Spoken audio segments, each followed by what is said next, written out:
આજરોજ IOC divisional manager એમની સાથે મિટિંગ થઈ છે.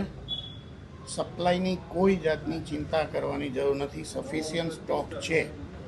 જે કંઈ મિસમેનેજમેન્ટ થયું છે એ સેટરડે સન્ડેને કારણે થયું છે અને આજ સાંજ સુધી અથવા તો આવતીકાલ સવાર સુધીમાં પોઝિશન એકદમ ક્લિયર થઈ જશે. કોઈ જગ્યાએ શોર્ટ આઉટ નહીં રહે. ડીલરોને બધા સાથે જ છે, બધાને સૂચના અપાઈ ગઈ છે. કંપનીઓએ ઘણા બધા એવા ચેન્જીસ કર્યા છે કે એક સાથે એક ડીલર 20,000 લીટર માલ ન ઉપાડી શકે તો 2 ડીલરને સાથે કરીને આપશે, પણ સપ્લાય આપતા રહેશે. કોઈને તકલીફ પડવા નહીં દે. આટલી ખાતરી આઈઓસી તરફથી આજે મળી છે. જે કંઈ એના અગાઉ હતા બ્લોકેજના ને એ બધું દૂર કરવામાં આવ્યું. કોઈ જાતનું હવે બ્લોકેજ છે નહીં અને ડીલરો શાંતિથી એની જરૂરિયાત પ્રમાણે માલ મંગાવી શકશે. અત્યારની મિટિંગમાં આ રીતે નક્કી થયું. છતાં સાંજ સુધીમાં જે કંઈ ચોખવટ કરવાની હશે એ સાહેબ સાથે કરી લેશો અને થઈ જશે. કોઈ એમાં મોટો ઇસ્યુ નથી. જે કંઈ પ્રોબ્લેમ છે એ રજાને કારણે થયો છે અને નેક્સ્ટ 8 દિવસમાં એ બધું ક્લિયર થઈ જશે એવું સાહેબનું કહેવું છે.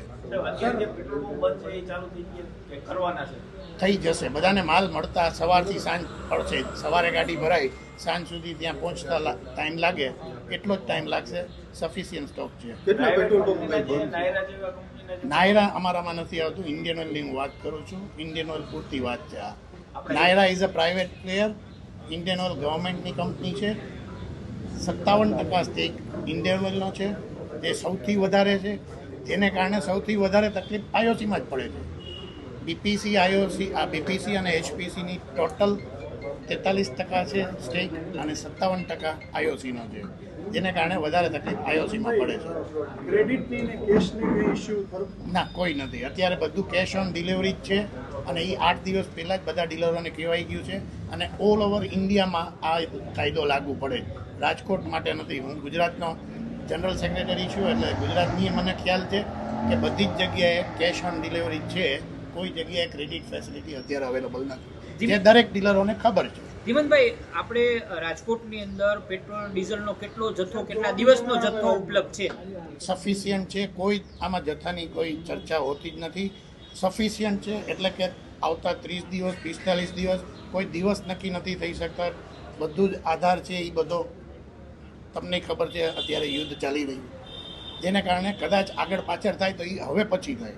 અત્યારે કોઈ પરિસ્થિતિ ખરાબ નથી. કેટલા પેટ્રોલ પંપ કેટલા બંધ છે એવું કઈ સમય? સિટીમાં કદાચ 6-7 પંપ છે રાજકોટ સિટીમાં અને બારે બીજા સિટીમાં 1-2 પંપ બંધ છે આઈઓસીના. પર્ટિક્યુલર હું આઈઓસીની જ વાત કરું. નાયરા મને જ્યાં સુધી ખબર છે ત્યાં સુધી સારા એવા પંપ બંધ છે. ટકાવારીમાં મને ન ખબર હોય નાયરાની, કારણ કે અમારો વિષય નથી એમ. પણ નાયરાને વધારે ઇફેક્ટ પડી છે, એમના વધારે પંપ છે.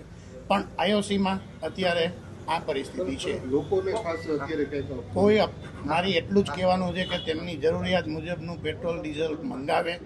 કોઈ એવી અછત છે નહીં. હાલના સંજોગોમાં કોઈએ પેનિક થવાની જરૂર નથી. ઉપલેટામાં 4 દિવસથી બંધ છે અને એ ભાઈ અહીંયા અત્યારના હાજર છે. બધાને તકલીફ એક જ છે કે જેની પોતાની ગાડી નથી, ટ્રાન્સપોર્ટની ગાડીમાં આવે. ટ્રાન્સપોર્ટની ગાડીઓ કંપનીના ટેન્ડર્સ 5 વર્ષ પહેલાં બહાર પડી ગયેલા હોય છે. અત્યારે કંપનીને જરૂરિયાત છે 50 ગાડીની, જ્યારે ટ્રાન્સપોર્ટની ગાડી 25 જ અવેલેબલ છે કે જે ઓલરેડી અંદર એગ્રીમેન્ટથી બંધાયેલી છે. અત્યારથી નવી 25 ગાડી કંપની લઈ નથી શકતી. તકલીફ એ જ છે.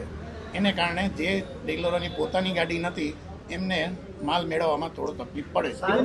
ચાલુ નહીં થાય તો એસોસિએશન શું કરશે? ફરીથી અમે મિટિંગ કરીશું. ધીમનભાઈ, કંપની સાથે કે ખરેખર મળશે? 100% મળશે. અત્યારે ખાતરી આપી છે, સાહેબે જ ખાતરી આપી છે. બધા જ એમની સાથે છે. સરકારી જવાબ છે આ. ના, એવું નથી. હું આટલા 50 વર્ષથી આ બિઝનેસમાં છું. મને ખ્યાલ છે કે જ્યારે કંપની બાંહેધરી આપતી હોય ત્યારે એ લોકોને ઓફિસરને એની પોતાની જવાબદારી હોય છે અને સારી રીતે પરિપૂર્ણ થતી હોય છે. તમે એવું કીધું હતું અગાઉ કે પેટ્રોલની માંગમાં વધારો થયો.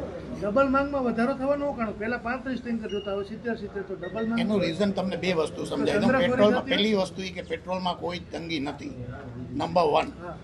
હવે બીજી વસ્તુ આવે ડીઝલમાં એસઆર બંધ થઈ ગયા, નાયરા બંધ થઈ ગયા છે, રિલાયન્સમાં અમુક બંધ છે અને કન્ઝ્યુમર્સ જે ડાયરેક્ટ લેતા હતા કંપનીઓ પાસેથી, જેના 22 રૂપિયા લીટરે કંપનીઓએ વધારી આપ્યા, એનો બધો જ લોડ રિટેલ આઉટલેટ ઉપર આવ્યો છે, તો પછી ડિમાન્ડ તો વધવાની જ. જેટલી ગાડીઓ છે એટલી જ સપ્લાય થવાની છે. હેમંતભાઈ, ક્રૂડના ઉત્પાદનની અંદર અસર પડી છે તો લાગે છે અઠવાડિયે 10 દિવસમાં આ જે સપ્લાય ચેન છે એ ખોરવાઈ શકે છે? ના, બિલકુલ નહીં. આજની તારીખે આવતા કોઈ પણ સંજોગોમાં આવતા દિવસોમાં એવી કોઈ શોર્ટેજ દેખાતી નથી.